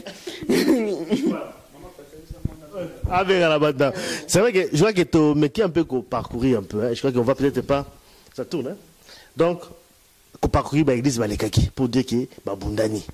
Coach awa coach awa passer bazo kokate bazo koya bazo beta bango bazo poussana et puis comme une étape tout qui est quand même bango parce que je vois que tu qui pousse ni mambango tout on étape à Kinshasa la délivrance na yo parce que tout comme na moment wana délivrance finalement et seulement qui ndengeni na Kinshasa vous êtes allé avec maman à Kinshasa ça s'est passé comme ça délivrance la vraie délivrance parce que ça c'est aussi important. Vous voulez pas que je prenne un petit peu tu peux aller je peux y aller. Alors je vais sauter un peu rapidement. Donc la délivrance s'est passée en plusieurs parties. Déjà la première partie, j'étais en foyer. Quand je suis reparti, mais justement je voulais expliquer comment la sirène aussi, elle voulait me prendre à tout. Oui, parce que la première délivrance c'était quoi? Parce que j'étais un peu arrivé au bout, comme ma mission je ne l'accomplissais pas avec les années, avec le temps. Dans la mission, il fallait que vous parler dans voilà, j'étais très tourmenté. Cette femme-là aussi, comme je dis, c'est un monde de chaos, s'est retourné contre moi avec les enfants, ils ont commencé à me combattre ma vie, etc. Donc j'étais arrivé un peu au bout, j'étais un peu comme en dépression. Donc j'habitais ici à Chaux-de-Fonds. J'ai commencé à aller mal. Un jour comme ça, l'esprit, parce que vous savez, à force de prier, d'imposer les mains, de crier et autres, vous savez, l'esprit de la sirène, c'est un esprit qui aime bien dormir dans le corps d'une personne et se réveiller à une certaine année pour commencer à faire ses œuvres. Mais ça avait provoqué le réveil de cette sirène. Sirène, esprit, il a la ganango, il a fanda, il a bougé, fandaki. Ce que la prière, il a moussian. Donc, j'ai commencé à entendre la voix de cette femme-là qui me disait, tu ne vas pas bien, va marcher un petit peu. Donc quelle femme là La sirène des eaux. Elle me disait, va marcher à tel endroit, ça va te faire du bien de marcher. Donc il m'a fait sécher l'école. Je ne suis pas été à l'école, il me disait, va marcher là-bas, ça va pouvoir te vider les idées, tu vas te sentir mieux. Donc du coup, moi, je suis sorti de chez moi, je voulais aller dans cet endroit. À peine j'arrive pour aller en direction de cet endroit, il me dit, va à la gare, tu vas te sentir mieux. Moi, je dis, mais si je vais à la gare, il y a plein de gens, je ne veux pas me vider les idées, il me faut un endroit calme. Il me dit, non, va à la gare seulement, vas-y. Donc je descends à la gare pour aller à la gare. Et là, il y a plein de monde. Elle me dit, prends le train, va à Neuchâtel. La ville de Neuchâtel. Et je dis, ah, je vais prendre le train encore jusqu'à Neuchâtel. Et elle me dit, va. Et puis, vous savez, le diable sait faire les choses. Il n'y avait même pas de contrôleur ce jour-là. Donc, j'ai pris le train. J'étais jusqu'à Neuchâtel. Elle me dit, oui, à Neuchâtel, une fois. Elle me dit dans le train, elle me dit, oui, une fois à Neuchâtel, tu vas pouvoir marcher un peu en ville, la ville de Neuchâtel qui est bien, tu vas marcher, ça va te vider les idées. J'arrive à Neuchâtel, je sors de la gare pour pouvoir aller faire mon tour. Je commence à marcher pour aller faire mon tour. Elle me dit, oh, descends au bord du lac. Je dis, oh. Je dis, mais je veux marcher ici en ville. Non, descends un peu. Physiquement, là. Elle me dit, si, j'entendais sa voix dans mon oreille, elle me dit, va un peu vers le bord du lac, mais tu restes en ville, vers la Migros, etc., la Coop, marche un peu là-bas. Donc je commence à descendre pour aller en ville, mais un peu plus près du bord du lac. Et là, elle me dit, oh non, va vraiment au bord du lac. Une fois arrivé là-bas, je voulais me promener, elle me dit, va vraiment au bord du lac. J'arrive au bord du lac, je me dépêche, hein. J'arrive au bord du lac, elle me dit, oh, parce qu'il y a, pour ceux qui habitent à Neuchâtel, au bord du lac, il y a des cailloux qui vont un peu plus, qui vous amènent un peu plus vers le lac, hein. Donc elle me dit de monter sur les cailloux en question. Donc, arrivé là-bas, elle me dit de monter. Donc je monte sur les cailloux, je monte sur les cailloux, elle me dit, va encore un peu plus près de l'eau. Donc je vais encore plus près de l'eau. Et là, je regarde dans l'eau. Vous savez, comme le monde spirituel n'est pas comme le monde physique, les esprits n'ont pas besoin de passeport ni rien. Les esprits qui étaient là-bas à Bumba ont pris 2 sirènes, sont rentrées dans l'eau à Bumba. On nageait depuis Bumba jusqu'en Suisse, jusqu'au lac de Neuchâtel. Donc moi, quand je regardais l'eau au lac de Neuchâtel, j'ai vu 2 sirènes qui sont venues et qui m'ont tendu la main. Ils m'ont demandé de venir, de les rejoindre. Et là, je ne suis pas en train de dire qu'il ne faut pas aller au lac de Neuchâtel, juste qu'il y a des choses spirituelles qui peuvent se produire là-bas. Moi, il m'a dit de prendre la main des sirènes et de partir avec elles. Moi, j'ai refusé. J'ai fait demi-tour, je suis parti parce qu'elle voulait m'emporter donc avec elle, pour aller avec elle. Et là, en fait, j'étais tout près de ma délivrance. Ce qui s'est passé, qu'est-ce qui s'est passé? J'étais placé en foyer par le juge. Dieu a fait les choses. Ma responsable de suivi, mon assistant social, m'a sorti du foyer. Or, pour sortir un enfant du foyer, il faut le juge. Donc, sans l'accord du juge, j'ai quitté le foyer. Dieu faisant les choses, je suis reparti vivre chez mes parents. En repartant vivre chez mes parents, c'est de là que ma délivrance a commencé petit à petit avec des prières à la maison. Des prières où est-ce que Dieu commençait, des prières où est-ce que Dieu a commencé à agir et autres. Petit à petit, il y avait ma mère, Dieu commençait à revêtir un peu ma mère à la maison. Nous, on a reçu le témoignage de l'huile d'olive. Où est-ce que, quand ma maman priait pour moi avec l'huile d'olive, elle mettait de l'huile d'olive dans un verre. Moi qui avais les yeux spirituels, je voyais que c'était devenu du sang. Je voyais qu'elle me donnait du sang et ça me dérangeait. Et les esprits qui étaient en moi commençaient à parler. Vous savez, comme vous, les chrétiens, vous parlez en langue, les esprits de moi en ténèbres aussi parlent en langue. Donc, ils commençaient à parler, à faire des incantations. Et ma mère voyait sortir des esprits. Il y avait mon père biologique qui sortait de moi. Mon père biologique, pas mon papa qui est là, qui est handicapé, mais qui sortait de moi. Ma tante, là, de France, de Paris, qui sortait de moi. Ma grand-mère qui est décédée à Kinshasa, qui sortait de moi. Elle aussi, qui était une grande reine du monde des ténèbres, mais qui est décédée, sortait de moi. Petit à petit, il y avait des petits esprits comme ça qui sortaient. Et l'ex-femme de papa aussi résistait un peu, mais parce qu'elle habitait aussi en moi, elle avait pris aussi mon corps comme maison. De là, on a décidé de voyager avec mes parents pour aller en Afrique pour chercher ma délivrance. Cette femme-là, comme étant l'ex-femme de Lucifer, nous avait donné une interdiction de voyager.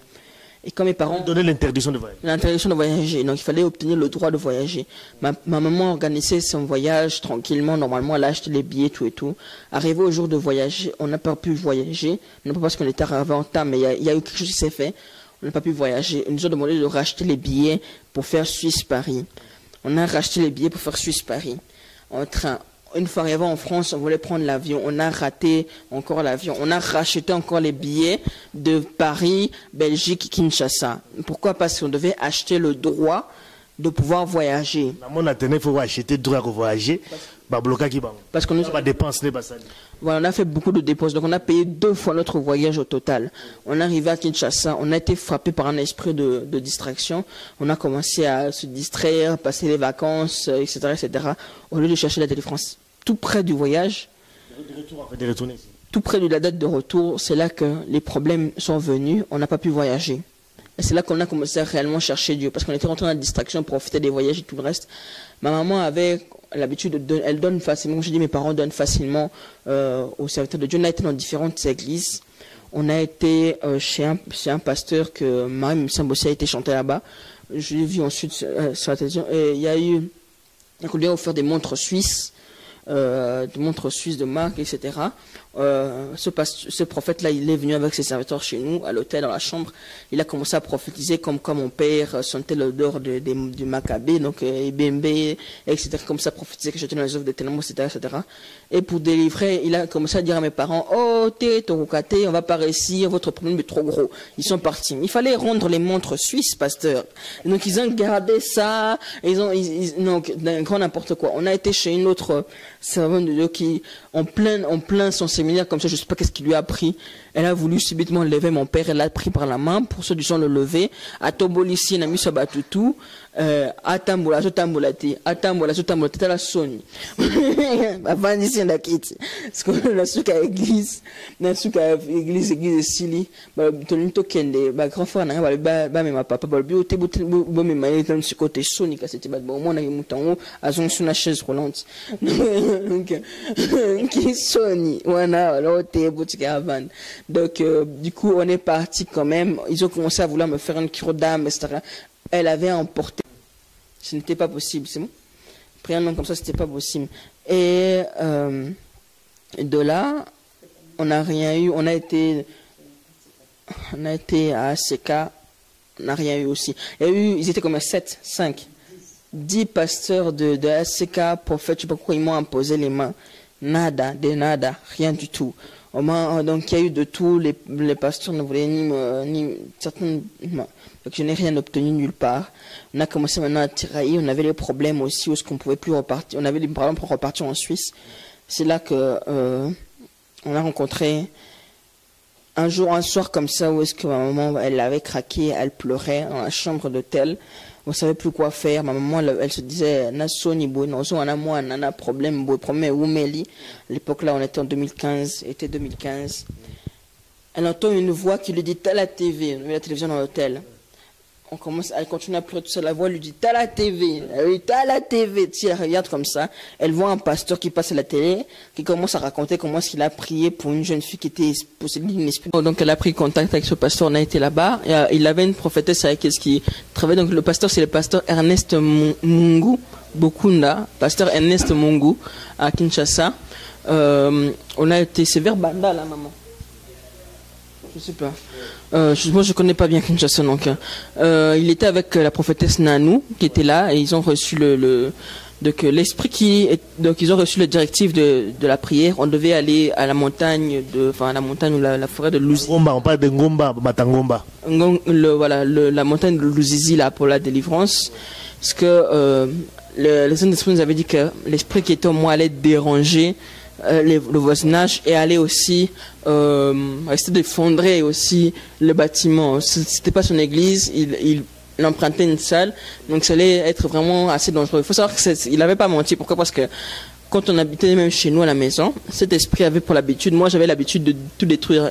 Il y avait des inondations qui étaient provoquées à l'appartement, où est-ce que l'eau remplissait tout l'appartement et détruisait le parquet. Je brisais les choses. Je pouvais même, si je vais dans une maison, les toilettes se brisent, les meubles se brisent. Donc cet esprit-là détruisait déjà des fissures, etc. dans les murs, etc. Donc on voyait des fissures dans les murs, donc déchirées. Donc il n'avait pas menti. En effet, oui, cet esprit, ce que la prophétesse avait dit, je le faisais déjà à la maison où est-ce que les murs étaient fissurés. Donc comme elle a dit que non, l'esprit risque de faire effondrer le bâtiment, de déranger les voisins, le voisinage, ce n'était pas faux parce que on a déjà vécu ça, les inondations, des murs brisés, des bâtiments détruits, donc on a déjà vécu ça.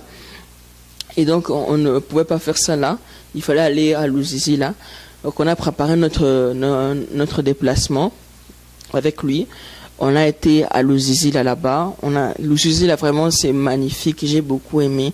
C'est un endroit où est-ce que plein de gens prient, plein de gens sont là pour leur délivrance. Donc on sentait la présence de Dieu, c'était magnifique. On entendait chacun avec le problème, c'était vraiment très beau.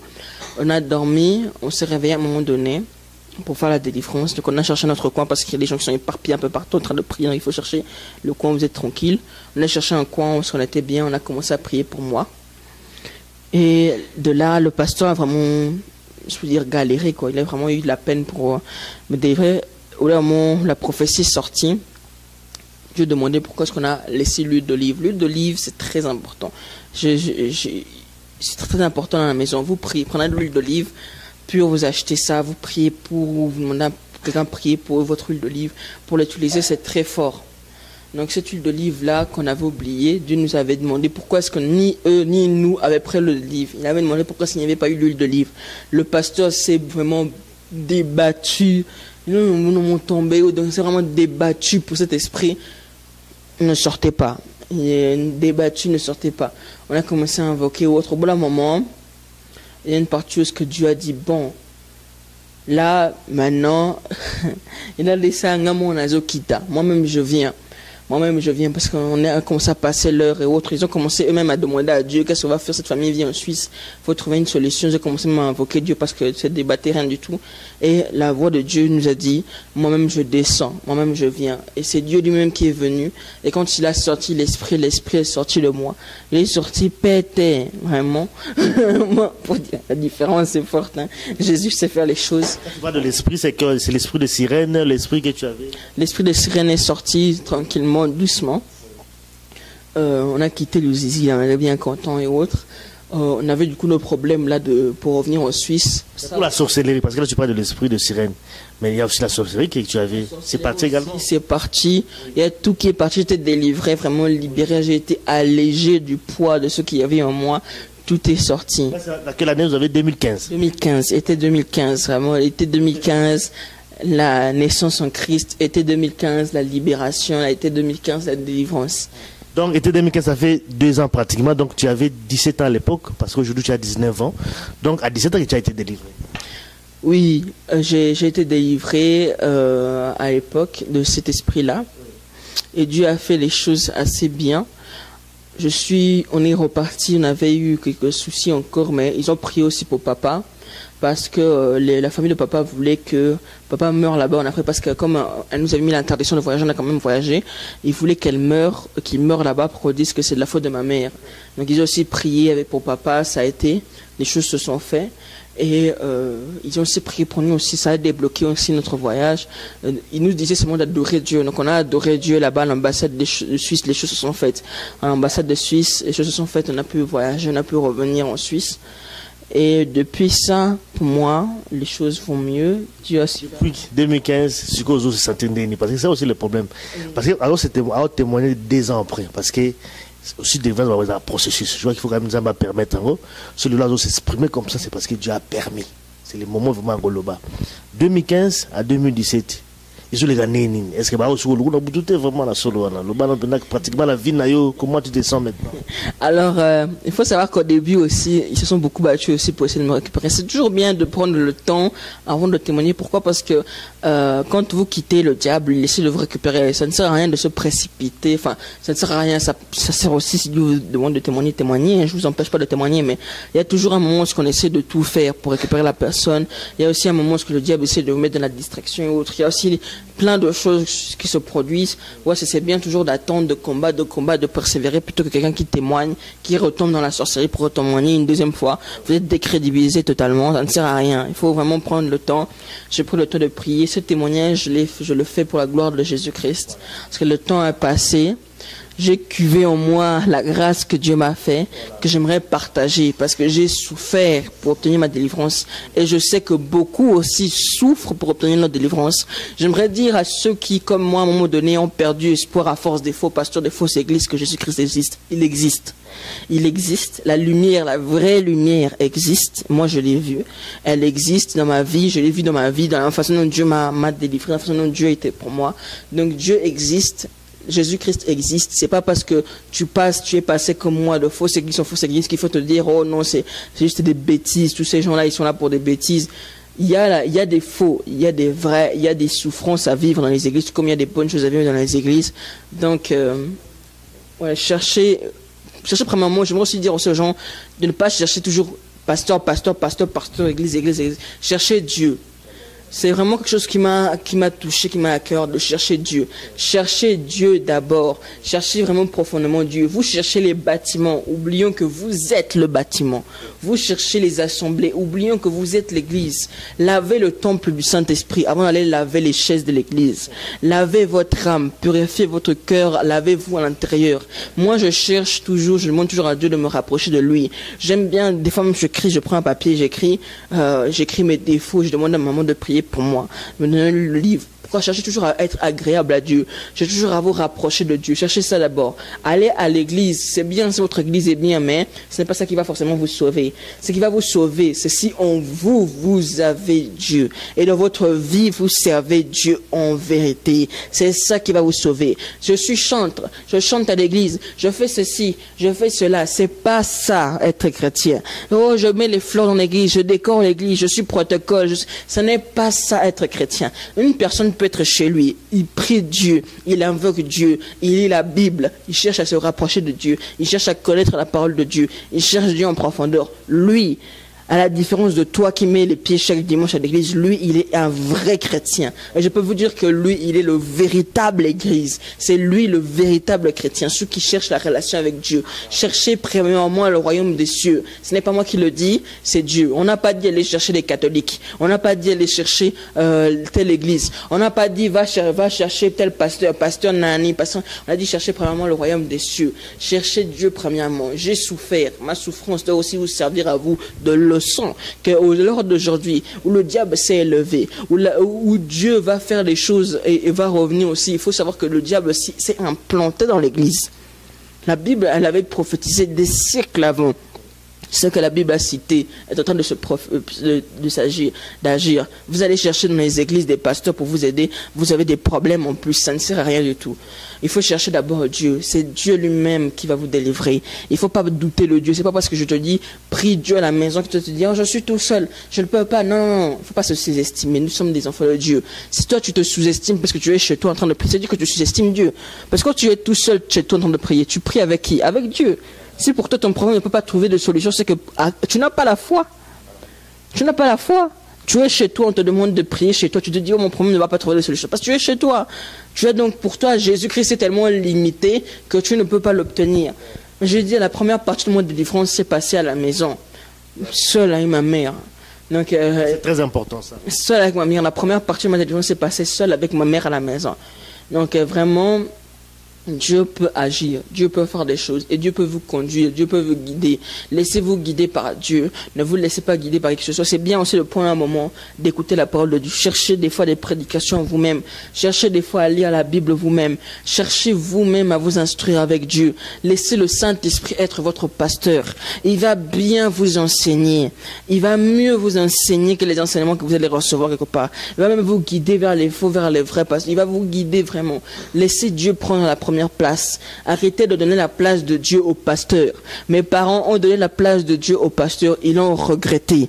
Mes parents ont suivi les pasteurs, ont écouté tout ce qu'ont dit les pasteurs, ils l'ont regretté. Ils se sont retrouvés dans des problèmes. Pourquoi? Parce que pour eux, un pasteur, c'est un serviteur de Dieu. S'il dit A, tu dois faire A. S'il dit B, tu dois faire B. Ils ont pleuré à cause de ça. J'ai vu mon père, un grand homme, pleurer. Pourquoi? Parce que des bêtises comme ça, là. Il faut chercher d'abord Dieu. Il faut chercher d'abord Dieu. C'est Dieu qui va vous donner. C'est Dieu qui donne. C'est Dieu qui délivre. C'est Dieu qui préserve. La Bible, c'est ça qui doit être important pour vous. Ça, c'est ma parole pour vous. Je ne viens pas pour vous apporter quelque chose. Je n'ai rien d'autre à gagner de ça. Je me mets là devant vous. Je suis très jeune. J'ai un avenir devant moi. Mais j'accepte de me mettre là devant, de sortir des choses qui ont été pour moi une souffrance, une difficulté. Pourquoi? Pour la gloire du nom de ce Jésus. Je viens rendre gloire au nom de Jésus-Christ. Et j'espère que ce témoignage va vous édifier et va vous aider profondément.